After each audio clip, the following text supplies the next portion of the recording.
Exactly 1 year ago, a Boeing 787 Dreamliner carrying 242 people lifted off from Ahmedabad and never made it past the city. 32 seconds after takeoff, Air India Flight 171 went down. It crashed into the hostel complex of BJ Medical College, just 1.7 kilometers from the runway. Of the 242 people on board, only one survived. 19 more were killed on the ground. The aircraft reached a height of around 625 feet. That was as high as it ever got. Within seconds of leaving the ground, both of its engine fuel switches moved from the run position to the cut-off position. The crew attempted to respond.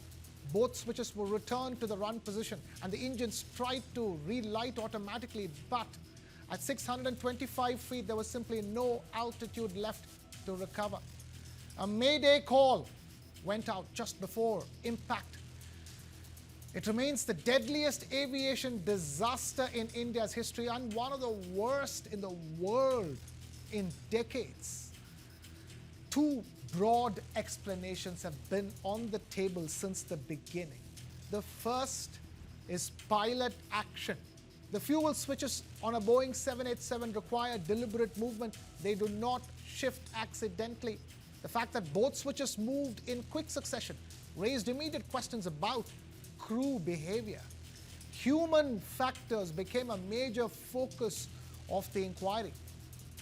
The second theory points to a technical or systemic failure within the aircraft itself. Boeing 787 fleet had previously received warnings from the United States Federal Aviation Administration, the aviation regulator of the US, about water leak risks. Lawyers representing victims' families have raised the possibility of an electrical fault. The sole survivor reported seeing lights flickering on board just before the crash. The aircraft had a recent maintenance history that investigators have been examining, and a reported issue with the fuel switch latch mechanism has added further weight to the technical failure argument. More recently, the Safety Matters Foundation of India added a significant piece of evidence. Its analysis found that the aircraft's ram air turbine deployed 2.5 seconds before the fuel switches moved to the cutoff position. That sequence matters because it suggests something went wrong with the aircraft systems almost immediately after it became airborne. 3 weeks after the crash, the Aircraft Accident Investigation Bureau, or AAIB, released a 15-page preliminary report. That report confirmed the fuel switch movement and included the cockpit voice recording exchange. The cockpit voice recorder captured something that has driven the investigation ever since. One pilot asked the other why he had cut off the fuel. The other pilot said he had not done it. What it did not do was explain why the switches moved. It ruled out no theory and settled none. Critics said the report lacked technical context and that its findings had been reported in a way that unfairly pointed the finger at the crew. Pilots as groups were vocal in rejecting what they described as a blame narrative targeting the flight deck. And now, 1 year later, families are still waiting for definitive answers. Investigators have missed the international target to issue a final report within 12 months. Crucial engine tests remain incomplete, and multiple agencies, manufacturers, and regulators have yet to align on their final conclusions. The Air Accidents Investigation Branch has defended the delay, stating that the team is conducting an extensive, rigorous examination and that additional technical evaluations must continue so that the final findings are supported by verified scientific evidence. big questions remain that we are asking here. What does the delay in the final report tell us about the complexity of this investigation? And should we read it as a sign that the cause is genuinely unclear, or that there are other pressures at play? What specific technical challenges usually cause engine examinations to drag on this long? And why is it proving so difficult for the regulators, manufacturers, and agencies to align on a conclusion? We have some very special experts joining us to debate that. B.S. Sivach, Director General Aviation Safety India, now joining us. Air Commodore B.S. Sivach, thank you so much for taking time out to be with us. We also have Parvez Damania, founder of Damania Airlines, also with us. Thank you both of you for joining us here on In Your Interest. Air Commodore B.S. Sivach, let me begin by asking you a simple, straightforward question. What are we missing over here? 12 months down the line, it has broken all international regulations, no final report as yet. Is there something specific about this particular crash that is taking so long for the investigation to be completed? It has been 1 year since this ghastly accident where we lost 260 people. First of all, I'd like to pay my respectful homage to them and remember them. Now, this was a very complex investigation, and our Aircraft Accident Investigation Bureau and the NTSB, Boeing, they've all been carrying out this investigation. 1 month after the initial, the date of accident, a preliminary report was submitted, which invited a lot of, criticism and a lot of comments, adverse comments. And now it has been 1 year. Now, under normal circumstances, the investigation report is to be submitted as per the International Civil Aviation Organization Annex 13, 1 year after the date of the accident.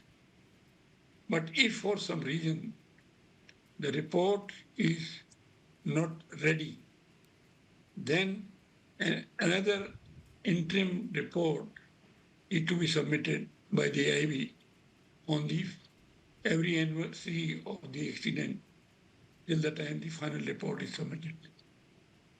Now, this has generated a lot of controversy, a lot of speculations, and of course there are doubts in the minds of the public.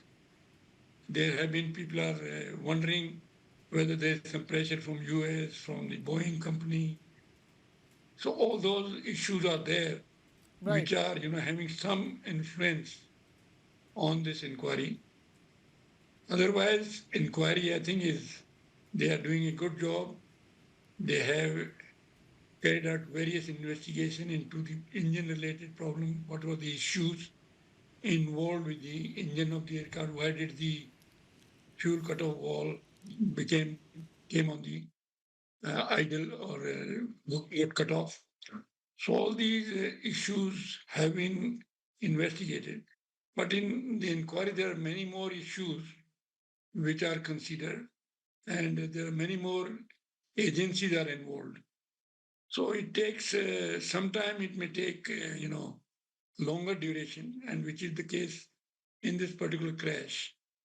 So I think we should not be impatient, and maybe another couple of months or even earlier, we may get the final report, and that will set all the speculation aside. So definitely the families are very concerned. There are various, compensation problems, litigation problems, and all those issues are there. So it's a very sensitive issue. And in this sensitive issue, generating controversy is really not in the interest of the fair and professional inquiry investigation. So I think we should not unnecessarily speculate, create more controversy, doubts in the mind of public, and wait for the competent professional to do their job. Fair enough. We won't do any kind of speculation. We're asking questions because the victims' families are still waiting for answers. Parvez Damania, 12 months and we still do not have answers. Clearly, this is not normal. No, we do not have any real answers. As Commodore said, within the first 30 days, the government brought out a preliminary investigation report, which was a 15-page report, which interestingly was very gray as far as the pilot's conversation was concerned and the switches, on-off switches were concerned. If you read between the lines, the report really cleared all other aspects like the service maintenance of the aircraft, the checks of the aircraft, the weather at that time, the quality of the fuel, all other parameters were cleared. It still left a very gray and a nagging doubt on the issues of the pilot. They said one pilot said to the other, "Why did you switch off?" The other pilot said, "I did not." They've not clarified whether the commander said or the co-pilot said. So there are still a lot of gray areas. It's 12 months. It would have been good if the report would have come, a detailed report. But still, because I was reading a lot of uh, victims' families are still in a lot of pain. They still want to know what really happened because they do not know what happened. Now, Tatas were trying to get a lot of people to sign a compensation package. But the very strange part was when Tatas were bringing about the paperwork to sign a compensation package, they were saying that the victims or the victims' family members who are alive should indemnify Boeing and GE and all other people that are a part of the whole investigation, which I find quite strange. Why should Tata's worry about Boeing and GE and Honeywell and all the other people? So I think a lot of questions are still very gray. I don't know. See, they can be only. See, I'm not a technically qualified man, but as Air Commodore would understand, there are only two factors that can come into play here. One is an electrical failure, which the 787 has had a lot of electrical issues. But this kind of complete destruction of hull has happened for the first time. So one is the electrical failure, and the other is the human element. Now, pilot who has died now indirectly, uh, showing areas where there could have been a human element, deliberately switches were put off. Nobody's going to cut off the fuel switch while taking off. That's a complete disaster. I mean. Yeah. So And we Parvez, have a lot of questions. lot of questions, but right now, the way it stands right now, it looks like the finger is being repeatedly pointed at the crew, at the pilots, Which is wrong. Which is wrong. Which is wrong. I don't think we should blame the pilots because the pilots are easiest to blame. Try and understand what we are talking here. One side, you have some of the largest corporations in the world. Boeing is already reeling under a lot of inquiry and issues. You have Boeing, you have GE, you have Honeywell on one side. On the Indian side, you have the Tata Empire, Air India Tata.